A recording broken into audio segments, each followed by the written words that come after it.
Meitei Athoubana Singna Myanmar manungda Fajana Neikhaire Kuki PDF KNB kaya hathiba loinana makhoi kem Thugaikhre hairi. Myanmar gi pegoda yanak yangda military junta na PDF ki kem da airstrike tawbada micham sing siba sokpaga loinana yum kai temple kaya su akaya toy thokre. Amaromda PDF na su Yangon gi railway station Thugaikhre hairi. Lambi semjan daba khakta natana nong mata laktuna yengsinde haiduna Kakching gi MLA M Ramesh Sorboy ko tawre haiduna lamdam adongi miyamna laukthokre. Fake currency ga konana miyo any police na fare fake currency networking scam da general thigalagli. Intelligence yumpham oiba Assam gi Guwahati police na sathakiba operation amada Manipur gi miyo any fake currency ga konana fare hairi. Assam police na thadorokpa warol amada fake currency ga konana faraba miyo any adudi Wasim Wangmayum sahi kunmathoy amadi Samurai Lakpam Prasanta Sarama sahi kunmanga kawi makhoi animak Manipur dagine hairi. Serol asina makhata na hai East Guwahati Police District ki lising makhada Basintha Police Station na Bihar Barida achat awok sing check tawduna lairingai chingnaningai oiba mawongda Hyundai i20 ama thawrakpa ubadagi Basintha Police na khamduna check tawbada punna fake currency note chonga punna 53 hairiba gari aduda yauramba thengnabadagi fagat pangam kibani hairi makoidagi makhatana police na Poco Android phone amadi iPhone 15 Pro amasung recover tawbangam kre police na faraba miyo ani adu ahanbagi oina wahang pahong chathabada hairiba fake currency note sing adu Noida amadi Delhi dagi puraktuna faraba miyo ani adugi locality da circulation tawnabagi damakda purakpani haiba khangmangamle police ki pawase na makhatana hai haiba fake currency note sing asi small scale retail transaction singba narcotic trade amasung illegal network ta sijinabagi paulei makhatana thijin humjinabagi damakta faraba miyoy ani aduna sijinaramba mobile chinga du forensic experts tingna call log message amasung financial transaction tawkhibagi matangda thijinbaga loinana fake currency network scam da senarabra haina sumakhatana thijinba hokre hairi. Lamdam asigi yellow proof singning thina amadi kumna yengshin haudrabadi ngasi thengnariba awaba ngasidagi hena khudong thiningai oiba thaudok thoklakpa yai haina achung paumaina phongdokre. Kanglaipak asigi yellow proof singning thina amadi kumna yengshin haudrabadi mamang chahi lising ani kulhumdoi gi me ahumda thokhiba thaudok adudagi hena khudong thiningai oiba thaudok thoklakpa yai thaina gi ipai pu chingna haibiramba khuraki ina lai saba khujinda tum changba Kangkhada lin changba hainaba adugumna iramdam asigi yellow proof sing asi kumna yengshinbagi yamna maktangai fadaba lai haina yellow proof ki president achung paumaina phongdokre. Indigenous people and I defending rights shaping future haiba thimda ngarang malem sinba thungna International Day of World Indigenous People ki thawram paksana pangthoknari. Yelhomi Purumna Su Sinduna, Numid Asigi Tauramasi, Imphal Palace Compound Laiba, Manipur State Film Department Society, FSFDS ki Auditorium da Pangtokre, Unity through Cultural Confluence and Share Progress Haiba Wakalonda Yelhomi Purumna Sinduna Pangtokiba Tauram Aduda, Achung Paumaina Makataraduna Hai, Lamdamasida Asuk Nungsi Chanana Lairakiba Yellow Proof Singi Marakta, Kanagumba Singchep Tarak Padagi, Atoiba Kara Laikrabasu, Haudikti Yellow Proof Sing Asi Amatoina Punsinduna, Nungsi Sanaba Amadi, Hena Mapangal Kanba Lamdam Amapurak Nabahot Nabagitangai Fadabalai Haiki. Instead Asida Puna Kundamina Ribatongan Tongan Bapuruki Mioi Kayana Sarugyaki Bataram Adugim, Manungchana. Yelhomi Purumna publish tawba Yelhow Boys haina mingthonba newsletter amasu phongkhibaga loinana lamdam asigi masak nairaba miyoy amadi community kayagi makok thongba singbusu taramna okki thawram aduda tongan tongan ba phuruki oiba natki jagoi isai kaya su utki. Quit India movement ki kumo lakpada PM Modi na freedom fighters singda ikai kumna butkre. Laibak asigi Prime Minister Narendra Modi na ngarang laibak asigi ningtambagi ihawda British singi mayokta Mahatma Gandhi na lusingduna Quit India movement da sarugyakiba freedom fighters singi mafamda ikai kumna butkre. Mahakna mahaki social media gi post da Quit India movement da sarugyakiba masing thingamdraba miyoy kayagi lingjal aduna ningtambagi apamba du thaunaga loinana sangsinkibani thauna paraba makoi pumna makpunga si suningsingle haina iraki. Mahatma Gandhi gi lusing makhada sarugyakiba yamlaba miyam adugi laibak ningbagi thauna adu lakhankibani Congress Party gi President Malik Arjun Kharge na su freedom fighters sing de ikai khumnab utki kumja lising ama chama panim punithoi da Father of the Nation gi mingthol fanglaba Mahatma Gandhi na mamal naidaba laiwa do or die haudokuna British lengaki mayokta Quit India movement chathaki maduna leibak asigi miyamda ningkha tambagi khongdelda anauba thongna hapki Indian National Congress ki lusing makhada Quit India movement manungda masing thingamdraba leibak asigi miyam sing lambida thuraktuna khongdang adubu sarugyaki maduna puwari da mularoidaba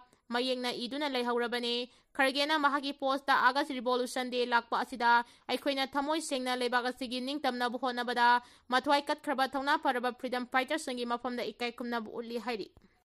Manipur macha ani Assam ki train station amadagi ganja keji marfu nithoi ka konana police na fare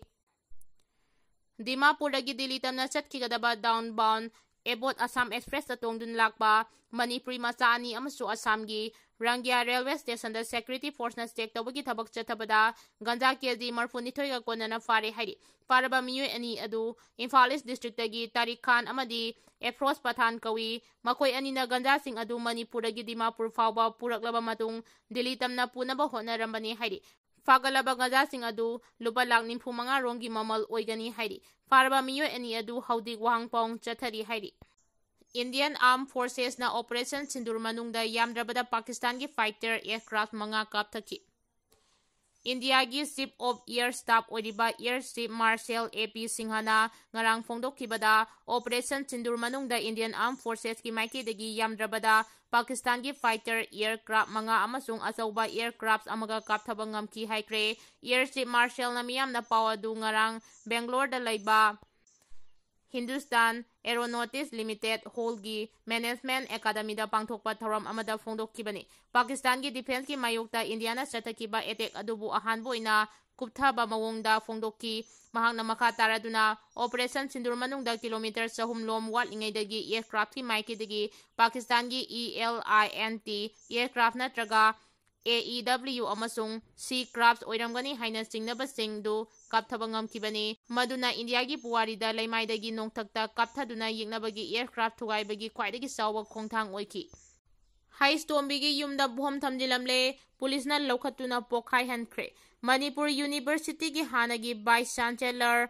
Professor Hizam Tombigi sagol bantera yengkhom leirakta leiba yumgi thongal da masak khangdaba mioi singna hand grenade ama ngarang ayuk thamjilamle thodok asi ngarang ayuk pung manga makai taba duwaida thokkibani paw hek phangbaga Lamphel Police Station gi kangbu ama Manipur Police Bomb Detection and Disposal Squad ka loinana laktuna ayuki pung 8 makai rom taba duwaida tekta kaidana lokthokuna Langol chingi miyamda choklaroi mafam amada pokhai hankre haudik fawba gidi hand grenade adu kanana karigidamak thamlamlibano haiba khangba ngamdri thodok asiga mari leinana Lamphel Police Station na case ama register tawduna thigatpa haukre hairi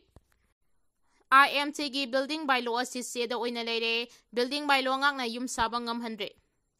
Imphal Municipal Corporation gi manung chana Imphal Char manung amadi akoiba mafamsingda yum building ama sage haiba tarabadi IMC ge ayaba lauraga building bylaw ngakna sagadabani haina niyam leirabasu niyam asi ngakna IMC na yum amadi building sanba ngamdaba haibadu oire Kangleipaki Mairagi pause asina phangba pawgi matung inari IMC na konba mafamda building ama saba matamda IMC ge ayaba yaudana building bylaw ngaktaba anoba yum amadi building kaya sagatpa matamda IMC na kumahigum yengduna leithokpagum tawre banktagi loan lawba matamda IMC gi building bylaw ngakna yum sai haibagi certificate yaudrabadi loan pide haiba wafam leiri adubu IMC gi building bylaw ngaktana anoba yum building kaya sabagi thabak chatharakpa asina haudik Manipur gi konung oiriba Imphal Char mayol amadi akoiba mafamsingda niyam lana building kaya semgalakpagi asoba maram ama oirakpani hairi